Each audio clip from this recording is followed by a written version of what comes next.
Hey YouTube. So I thought I'd do another update because the one I did the other day was kind of shitty, admittedly. So I'm at the point now in my transition when I'm like really starting to pass. Right now it's about like 50-50.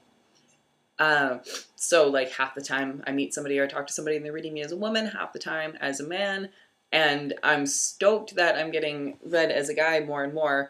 Um, but it's made those like everyday social interactions awkward as all shit.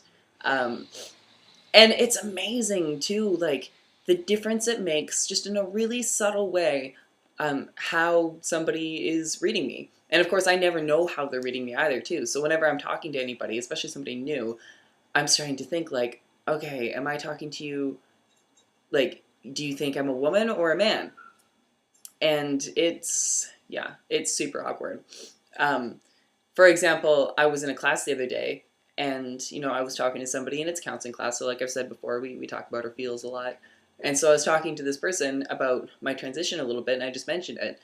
And then a little ways into it, she was like, "Oh yeah, for like this entire semester, I've been reading you as a guy." And I was like, "Oh, cool." But then there's other people in the class who like knew me around the same time I started transitioning, and they still are like haven't noticed, or if they have noticed, they haven't said anything. And so there's like a lot of she's flying around, there's a lot of he's flying around, and it's just dawned on me probably in the past week that a good, I'd say, half the people around me just in the day to day are reading me as a guy, and I never quite know what people are thinking. Um, and it makes a difference in some weird ways, and I've been sitting here trying to like put my finger on like what exactly is different about it. um, so for example, this happened at work the other day. Somebody read me as a guy, and there's just this different expectation. Like, people expect more from you, they just expect you to be able to do things. He's like, of course Felix can like disassemble this giant fucking wooden structure thing. And while I appreciate the vote of confidence, I had no idea what I was doing. And likewise, people assume that the women on the team can't, when more often than not, like, they know more about tools and disassembling big wooden things than I do. Um, yeah, so, and I'm trying to like put my finger on like what it is that's different.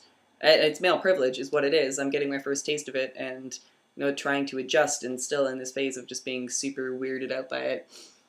People just listen to me more. Like, when I start talking in a room now, like, people shut up more and just listen and take my ideas more seriously.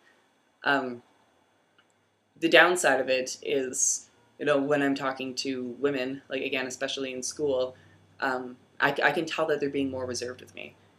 And, I don't know if that's something that cis guys notice. I don't think it is. Um, but yeah, I can definitely tell that when I'm talking to most women, they're they're holding back from me a lot. And that's kind of a hard pill to swallow, because I mean, it's not like I'm walking around with the like sign on my forehead saying, "Hey, I'm trans, and you can trust me. Like, I understand your experience." Um, so yeah, it's weird. And then sometimes like I talk to women and they're reading me as a woman, and sometimes they're reading me as a man, and I never know, and I can't just ask, and it's awful. Yeah, so that's it's a strange little balancing act that's happening, um, around finding some privilege in some areas, and well, it's still privilege in the other areas. It's just the unfortunate side of it. So yeah, anyways, that's kind of what's going on right now, and we'll talk to you soon.